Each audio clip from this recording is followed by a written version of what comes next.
Hi, this is Polybanteaches and I am Sagorika Banerjee. Once again, I am back with another English video for the students of classes 11th and 12th. Today, I am going to teach you what is an article and how to write down an effective article. So stay tuned to my channel #Polybanteaches and watch the video till the end. Article is a piece of writing and it is meant for a large audience. The motive behind writing an article is to get it published in the newspapers or magazines or journals so that more and more people get access to it, get an opportunity to read the article and thereby can make a change in their lives. So the topics are basically based on the interest of the writer, or it can be on any current social issues, political issues, any issues. So let's see in this slide, there are tips for writing effective article. So first of all, when you are given this question, so for the students, they need to read the question carefully, understand the topic to be elaborated. Means on which topic you have to write down an article, that you need to understand it clearly. Then brainstorm, collect and plan your ideas, your main ideas and points before writing the first draft. Revise and make the necessary changes in the second or final draft. When you write down the first draft, for the second or final draft, you can make the changes by revising the first draft. During the examination time, it is not possible for the students to write an article thrice. So it is best recommended that first draft you can just jot down the points, and in the second or final draft you formulate it in the form of an article.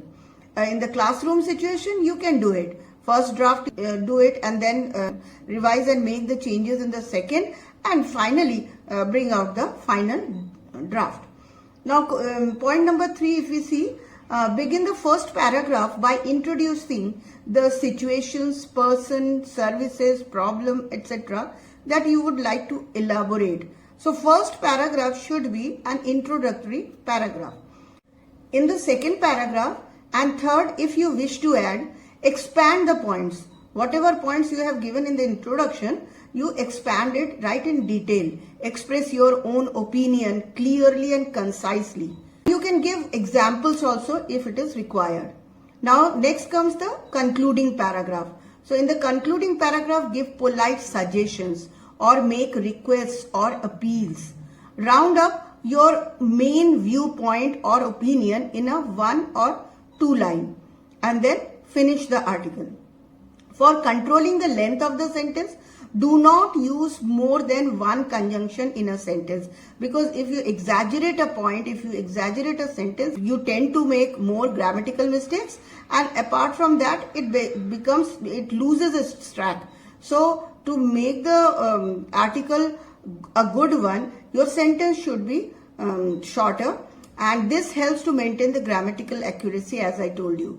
Now in the next point, think about the situation, whether it is continuing, then, or was in the past, or is likely to continue. That means it is going to occur in the future.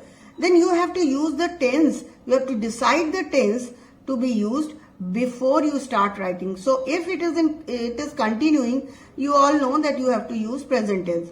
If the incident or the situation happened in the past, then you have to use past tense there. And if it is if you are forecasting anything, then you have to use the future tense. Now let's see in the next slide, point number 9. It says, avoid abbreviations and do not use slang. Then use transitional words like moreover, furthermore, in addition to, and hence. These types of transitional words you can use to connect the paragraphs, to connect the points within a paragraph or connect different paragraphs. Do not overuse these words, transitional words.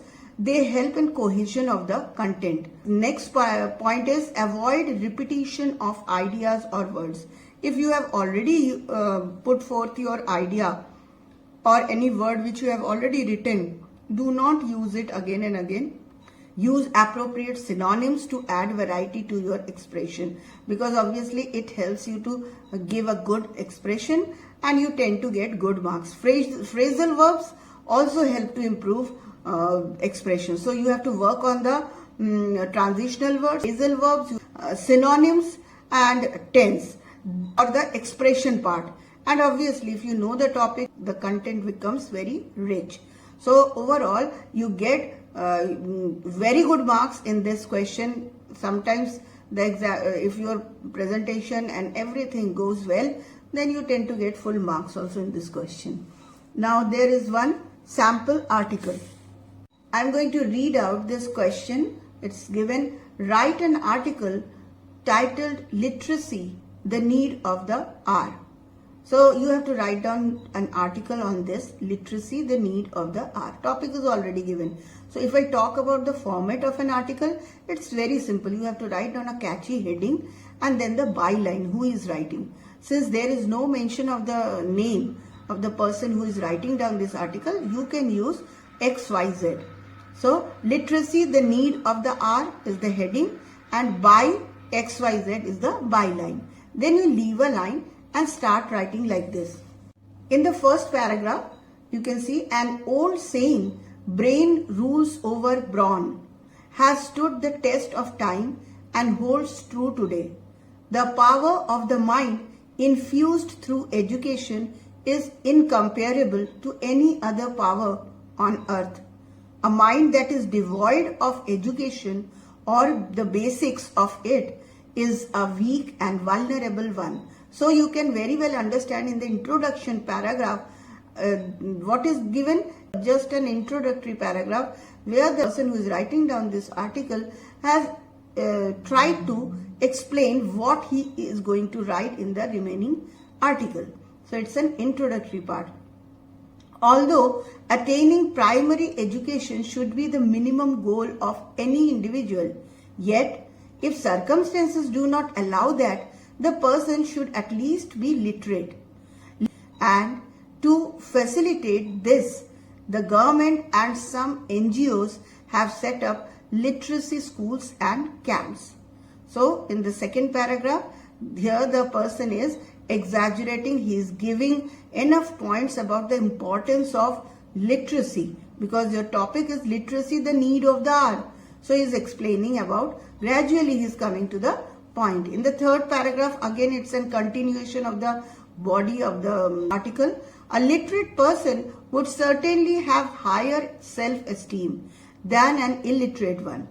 He or she would not be vulnerable to exploitation by people like moneylenders and employers who are not honest in their dealings.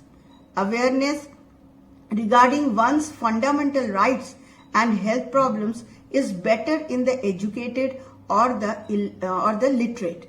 With literacy, the chances of employment are enhanced, indirectly reducing the crime rate and violence in the country. Next paragraph, if you see, in order to give an impetus to literacy programs, the citizens of the country have to join hands. These are the suggestions with the government and the NGOs. High school and college students can not only help in motivating the illiterate people, but also help in conducting the classes. So the person who is writing down the article, he is actually giving suggestions. Volunteers can be given an incentive for their services in the form of certificates or letters of appreciation. The media too can help in spreading awareness regarding the benefits of literacy and education through documentary films and advertisements. Now you can see in the last paragraph, it is the concluding line which the writer has written. India is shining, but its lustre will be magnified only when it can proudly boast of 100% literacy. So in the last line, the writer has summed up the entire topic with the content, that what he wants to convey to the readers, that point that everybody should get literate is highly required in a country like India. I hope now you have understood what is an article and how to write down an effective article. If you like this video, please like, share and subscribe my channel, that is #Polybanteaches, and don't forget to strike on the bell icon so that you get the notifications of all the latest videos which I keep on posting. So till I bring more videos, stay tuned to my channel #Polybanteaches. Bye bye.